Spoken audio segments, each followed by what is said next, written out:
Em Marcos, no capítulo 4, Jesus está atravessando um grande lago que eles chamavam de Mar da Galileia.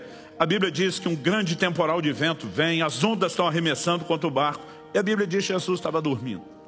Durante muito tempo eu vi pessoas falando do nível de fé de Jesus para dormir na tempestade, sem de modo algum questionar isso. Eu quero acrescentar algo, dizer, gente, não era só fé, era muito cansaço também. Hoje, eu sei, num ritmo de viagem intenso, o que é dormir em qualquer avião, com turbulência, em carro sacolejando. Não sei o que seria dormir sendo molhado. Essa experiência ainda não tive. Mas Jesus está dormindo e os discípulos o acordam. E o desespero deles é, o Senhor não se importa que nós vamos perecer? Agora, é curioso imaginar que se aquela turma acredita que Jesus era mesmo Filho de Deus, enviado ao mundo para salvar a humanidade, eles acreditar que aquele barco ia afundar com Jesus e que o sonho ia acabar. Quando Jesus desperta, a repreensão vem com o tiro certo. Ele pergunta, depois de aquietar o vento, da voz de comando, acalmar a tempestade. O verso 40 diz que ele pergunta, por que vocês são tão medrosos?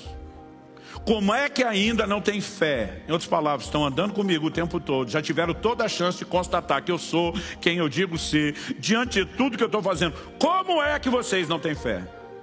Se fé não fosse minha e sua responsabilidade, ele não poderia reclamar. Como é que vocês ainda não têm fé? Ele deveria resmungar, não fiz um bom trabalho, não colocando fé em vocês. Mas a responsabilidade da fé não é dele, é nossa. Quem está entendendo? Quando olho para as Escrituras, eu vejo isso o tempo todo.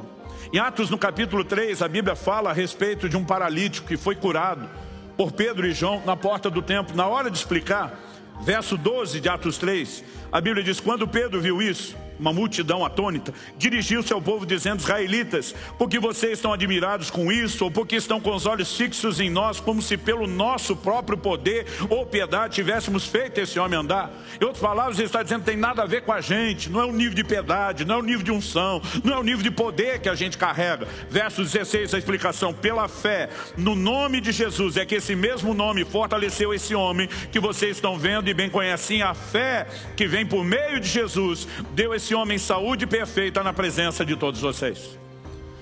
Olha o que o texto diz, a fé no nome. A Bíblia diz que o nome de Jesus está acima de todo nome, está acima de qualquer enfermidade. É no nome dele que ele mandou a gente impor as mãos sobre os enfermos para eles serem curados. Mas o poder do nome não é liberado se não existe fé. E de quem é a responsabilidade de crer? É nossa. Em Atos, no capítulo 14, nós temos outro paralítico sendo curado, dessa vez por Paulo e Barnabé. E a Bíblia diz nos versos 8 a 10, em Listra, costumava estar sentado certo homem aleijado, paralítico desde o seu nascimento, e que nunca tinha conseguido andar. Esse homem ouviu Paulo falar. Quando Paulo fixou nele os olhos e viu que ele tinha fé para ser curado. Olha que interessante, viu que ele tinha fé para ser curado. Disse a ele em voz alta, levante-se direito sobre os pés. O homem saltou e começou a andar. Paralítico desde o nascimento, nunca havia andado. No verso 15, vem a explicação. Eles dizem, senhores, por que estão fazendo isso? A multidão, eram pagãos, gentios, queriam sacrificar a eles como se eles fossem divindades. Eles perguntam, senhores, por que estão fazendo isso? Nós também somos seres humanos como vocês, sujeitos aos mesmos sentimentos. E anunciamos o Evangelho a vocês para que se convertam dessas coisas vãs ao Deus vivo que fez o céu, a terra, o mar e tudo que neles há. Em outras palavras, não fomos nós que resolvemos o problema desse paralítico. Então quem que foi? Foi Deus. Como? Por meio da fé. Sabe, muitas vezes em cultos e reuniões onde eu discerno a unção de cura e Deus querendo me usar, porque uma coisa é perceber o que Deus está fazendo, a outra é entender qual é a sua participação nisso. Muitas vezes a minha oração e o meu discernimento fica ligado. Eu fico orando e pedindo, Senhor, me ajuda a achar quem está com a fé pronta.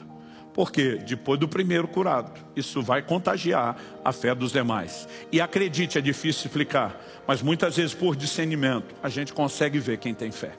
A gente consegue enxergar a fé, algo que não é visível aos olhos, mas pode ser discernido de forma espiritual. Em todos esses casos, nós vemos que a responsabilidade de crer está associada à pessoa e que isso desata o poder de Deus, aquilo que ele queria fazer. Quando entendemos esse desenho, fica mais fácil compreender o que eu falei antes de João 11:40. Não te disse eu, Jesus afirmando, que se creres, verás a glória de Deus. É um condicional, se crer, verá. E se não crer, não vai ver. A responsabilidade de crer é toda nossa. Segundo lugar, quando o pai do menino decidiu crer, porque aí Jesus diz, ei, você está dizendo meus discípulos não puderam. Agora você olha para mim, se pode, eu vou jogar de volta. Se pode, tudo é possível que crê. Se você acreditar, você vai ver essa situação finalmente resolvida. O homem toma a decisão na hora e diz, eu creio. Esse posicionamento do eu creio foi uma escolha rápida. Alguém diz, pastor, será que era o nível de fé ou de amor pelo filho? Eu falei, tem que ser uma combinação de tudo. Eu me lembro de uma ocasião que eu estava atendendo uma pessoa e esse irmão morava perto da minha casa. Na ocasião eu pastoreava em Guarapuava. E eu lembro, isso já faz 20 e tantos anos, eu lembro que eu estava sem carro, ele também, ele sugeriu, será que em vez de nós dois nos deslocarmos para a igreja, o senhor não pode me atender ali e facilitar? Porque ele queria um horário bem mais cedo. Eu falei, ok. Nós estávamos conversando na sala de casa, de repente, tem um momento que ele estende a mão para mim parar de falar. Ele fez uma cara estranha, achei até que ele estava com dor, passando mal.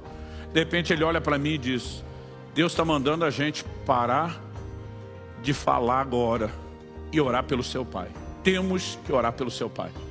Outro dia alguém me disse, pastor, o que é que o senhor sentiu? Testificou? Eu falei, eu nem tive tempo para discernir. Era meu pai, meu amigo. Já dobrei o joelho e falei, bora orar. Só que quando começamos a orar, o espírito de intercessão, né? Ou como diz o profeta Zacarias, o espírito de súplicas veio sobre mim. Todo mundo que vive uma vida de oração sabe de um momento onde o Espírito Santo vem turbinar a sua oração. Você sabe que é diferente. Você sabe quando é tomado, né, por um espírito de intercessão, você é carregado. E eu comecei a orar pela vida do meu pai. Que Deus guardasse a vida do meu pai. Que Ele protegesse a vida do meu pai. Que meu pai não fosse levado antes da hora. E eu lembro que eu citava um versículo que inclusive meu pai pregou no meu casamento. E verás os filhos dos seus filhos. Naquele momento, meu pai tinha conhecido a primeira neta da família, né? A Rafaela, que é do meu irmão mais velho. Mas a Kelly estava grávida do Israel, meu primeiro. A Juliana, esposa do Paulo, meu irmão mais novo, estava grávida do Samuel. E meu pai não tinha visto nenhum dos netos, não tinha o plural, os filhos dos filhos. E aquela lembrança veio, eu sabia que era o Espírito Santo. Eu comecei a orar e dizer, teu servo declarou a vida inteira que acreditava ver os filhos dos filhos. Não aceito que ele vá antes de ver os filhos dos filhos. Eu não sei quanto tempo, mas foi um pouco mais de meia hora que nós oramos. Até que aquele peso de intercessão saiu. Quando finalmente o peso saiu, me veio um alívio, aquela certeza de intervenção de Deus. O telefone toca. O telefone na época era absurdamente analógico. Não tinha identificador de chamada, nada disso. Eu atendo, era aquele que discava com o dedo. Eu atendi, mas apesar de não ter identificador de chamada, eu sabia que era minha mãe ligando. Minha mãe, com a voz emocionada, embargada, disse, filho, para tudo que você estiver fazendo, vá orar pelo seu pai. Ele teve um infarto que os médicos classificam no nível fulminante, muito sério, né? Ela falou assim, para tudo. E eu lembro que eu falei, mãe, eu não vou orar. Ela do outro lado, o quê? Eu falei, a gente estava orando antes da senhora ligar. Deus mandou parar tudo. Eu falei, que hora isso aconteceu? Nós começamos a orar às 9h20 e pouco. Ela falou, perto das 9h30. Eu falei, essa batalha já foi ganha. Papai sobrevive. E papai sobreviveu. Sabe, se você me perguntar se na hora que eu recebi a palavra daquele irmão eu tinha o mesmo nível de fé como se fosse uma revelação minha, eu não tinha não. Mas entrou um misto, é meu pai. E depois, quando eu comecei a orar, algo acendeu dentro de mim. Quando Deus foi me dando aquelas palavras, agora eu tinha fé pelo combustível que Ele estava me dando. Eu não sei o que aconteceu com esse homem, mas ele toma uma decisão. E ele diz para Jesus, eu creio. Ao mesmo tempo ele diz, mas me ajuda na falta de fé. Mas e aí, pastor, o homem cria ou não cria? Ele cria, mas sabia que não cria tudo que podia crer. Mas ele decide usar a metade do copo cheio, acreditando que Deus pode preencher o copo depois. Quem está entendendo? Então, duas coisas que você precisamos entender. Primeiro, depois de definir a responsabilidade de crer, que crer é uma decisão. Segundo, a gente tem que usar o que tem. Falando de crer é uma decisão. Jesus ensinou isso a Jairo. Gente, crer não é um sentimento. Tem gente que fica esperando sentir alguma coisa. Honestamente, não senti nada quando recebi aquela palavra. Mas quando dobrei o meu joelho, eu falei, eu escolho acreditar que meu pai está precisando de oração e que Deus não mandaria a gente parar se não fosse intervir. A fé não é um sentimento, ela é uma decisão. Quando Jesus aborda Jairo, que tinha pedido que Jesus ministrasse cura à sua filha que estava doente, a gente gosta de brincar usando a frase do nosso saudoso pastor Francisco, que a mulher hemorrágica veio e furou a fila de Jairo, que estava esperando. Ela toma tempo. Nesse inteirinho, a menina faleceu. Alguém traz a notícia para Jairo. Não incomoda mais o mestre. A menina faleceu, tipo, não tem mais nada. Nesse momento, Marcos 5,36 diz que Jesus vira para Jairo e diz, não tenha medo, apenas creia. A gente sempre diz, onde o medo entra, a fé no momento não fica ou não opera. Mas onde a fé é ativada, é o medo que tem que sair. Jesus diz, sem medo, só fé, fé, fé. O que ele está dizendo? É sua responsabilidade de crer. Se Jesus fosse fazer independente da fé de Jairo, não precisava nem conversar com ele. Podia só olhar, dar um sorrisinho e dizer, sabe de nada, inocente, daqui a pouco vai ver o que eu faço. Mas ele chama Jairo para a cooperação. Não tenha medo, não deixa ninguém te desanimar, não deixa a circunstância e o relato derrubar a convicção que você tinha no coração de que um milagre vai acontecer. Não deixa nada mudar o fato de que eu prometi fazer algo por essa moça. Ah, mas o senhor não fez, demorou. Meu querido, se ele prometeu fazer e demorou para fazer, o problema é dele. Ele que resolve a situação, que paga com juro e correção monetária. Se piorou, não é mais cura, agora é ressurreição. Mas se prometeu, ele que faça. E nessa hora Jesus diz, ei, apenas creia.